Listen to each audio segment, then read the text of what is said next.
Welcome to Shriji food. આજે આપણે બનાવીશું શીતળા સાતમ માટે બીજું એક શાક, કારેલાનું શાક 2 દિવસ સુધી આપણે જો કોરું એને બનાવ્યું હોય તો 2 દિવસ સુધી તમે એને સ્ટોર કરી શકો છો અને એ ઠંડુ ખૂબ જ ટેસ્ટી લાગે છે. તો ચલો એને બનાવવાનું શરૂ કરીએ.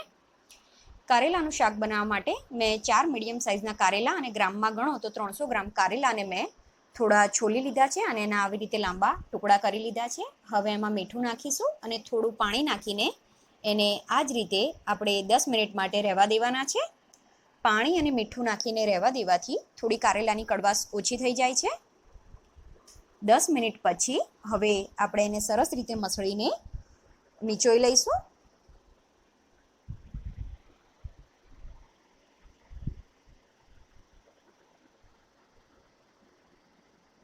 આ રીતે બધા કારેલાને આપણે નીચોઈને એક થાળીમાં મૂકી દેવાના છે. મેં 2 ટેબલસ્પૂન તેલ ગરમ કરવા માટે મૂક્યું છે. એમાં થોડી રાઈ અને જીરું એડ કરીશું. હવે ગેસની ફ્લેમ સ્લો કરીને એમાં 1 ટીસ્પૂન હળદર એડ કરીશું. હવે જે કારેલા નીચોઈને રાખ્યા છે એ આમાં એડ કરવાના છે.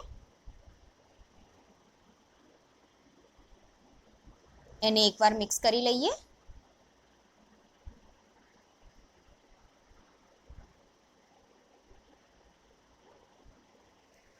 હળદર મિક્સ થઈ જાય એટલે એમાં સ્વાદ પ્રમાણે થોડું મીઠું એડ કરીશું.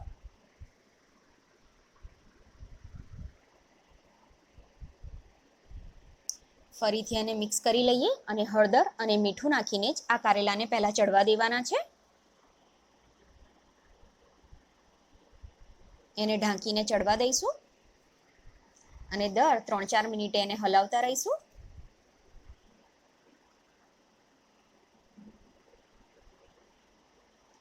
સાતથી 8 મિનિટમાં આ કારેલા ચડી જશે. ચડશે, એનો કલર ચેન્જ થઈ જશે અને એને આ રીતે આપણે ચેક કરી લઈશું. કારેલા ચડી જાય એટલે એમાં બાકીના મસાલા એડ કરવાના છે.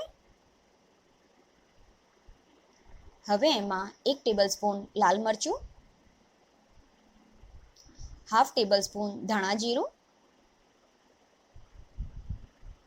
હવે આને મિક્સ કરી લઈએ.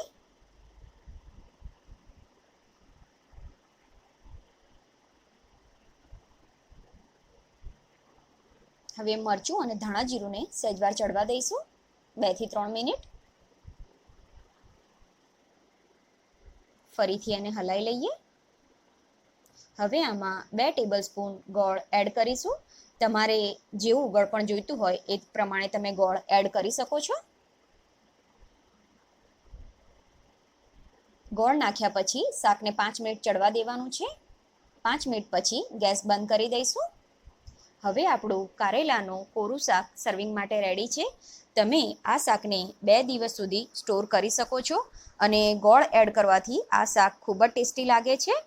આઈ હોપ તમને મારો આજનો વિડીયો પસંદ આવ્યો હશે. આવા જ સાતમ માટેના શાક અને બીજા પણ વિડીયો મેં મારી ચેનલ ઉપર અપલોડ કરેલા છે, તો ત્યાંથી તમે જોઈ શકો છો.